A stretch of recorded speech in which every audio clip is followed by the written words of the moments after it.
for recreation is an essential element of human biology and psychology. Even the word itself, recreation, indicates that something in us is lost through our daily. ICS International School has a strong emphasis on education, not recreation.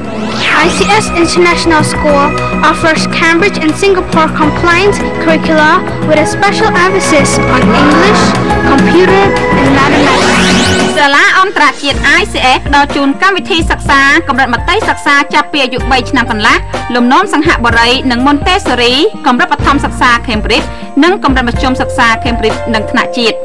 សម្រាប់ឆ្នាំសិក្សា 2011-2012 សាលាអន្តរជាតិ ICS នឹងផ្ដល់កម្មវិធីមធ្យមសិក្សាជាភាសាអង់គ្លេសសុទ្ធ និងកម្មវិធីមធ្យមសិក្សាពេញមួយថ្ងៃជា 2 ភាសា